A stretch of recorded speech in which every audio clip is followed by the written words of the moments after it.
Dear students, welcome back to my YouTube channel Kusum biology. आज अपन अपना एमएससी प्रीवियस के इंपॉर्टेंट क्वेश्चंस का डिस्कस कर रहे थे। Second paper structure and functions of invertebrates का डिस्कस करेंगे। देखो, ये जो क्वेश्चंस मैं आपको बता रही हूँ, इन क्वेश्चंस में आपको ये नहीं देखना है कि कौन सा शॉर्ट फॉर्म है, मतलब जो भी क्वेश्चन है वो आपको इन डिटेल देखने हैं। यानी कि जैसे ही आप इन डिटेल इन क्वेश्चंस को देखोगे तो इसमें क्या होगा, आपको पहला क्वेश्चन अपन देख रहे हैं, describe in detail the filter feeding in polychaeta, mollusca, annelida, echinodermata. Filter feeding पूछने के बहुत ज्यादा चांस है, बार बार क्वेश्चन रिपीट हुआ है।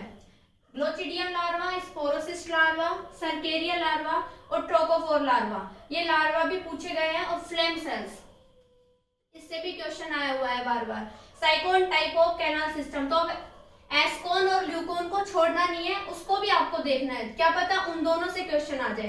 Explain excretory organs and osmoregulation in invertebrates, discuss trades in neural evolution in invertebrates, explain hydrostatic moments.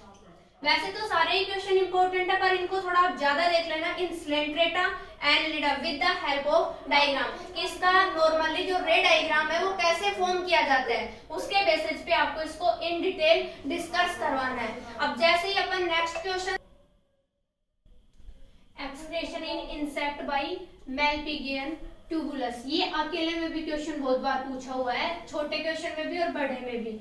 प्रोटोनेफ्रोडिया and मेटानोफ्रोडिया, दोनों में डिटेल यानी कि सिमिलरिटी, डिसिमिलरिटीज और इनके अंदर क्या क्या डिफरेंस होता है पूछ सकता है। Classification and general characters, mesozoa, ctenophora, ciliary moment in protozoa, mechanism of respiration and excretion. देखो, दोनों अलग अलग मैकेनिज्म है, रेस्पिरेशन, एक्सक्रीशन और लोकोमोशन, इन तीनों से इन डिटेल ऐसे टाइप क्वेश्चन आ सकता है। Trends in neural evolution, locomotion in echinodermata and coelenterata, evolutionary significance of larval form, जितने भी अपन ने लार्वा पढ़ा है उनका इवोल्यूशनरी क्या क्या सिग्निफिकेंस हो सकता है। इसके अलावा यदि अपन देखें, इससे पहले अपन ने जो डिस्कस किया था उन क्वेश्चनों से भी और इन सब से भी डिटेल में भी क्वेश्चन आने के पूरे चांस है। तो ज्यादा यदि अपन देखें तो malpighian tubules, flame cells, hydrostatic moment, locomotion, इनसे, क्योंकि मेथड कंप्लीटली सेम होता है, बस उनको करने के लिए कौन सा ऑर्गन पाया जा रहा है, रेस्पिरेशन के लिए कौन सा ऑर्गन है, लोकोमोशन के लिए, एक्सक्रेशन के लिए, और वो मेथड कैसे अकर हो रहा है, बस ये दो चार लाइनें याद रखनी है आपको। बाकी सारी प्रोसेस केवल एक एग्जांपल चेंज होता है, बाकी इन डिटेल उसकी सेम रहती है।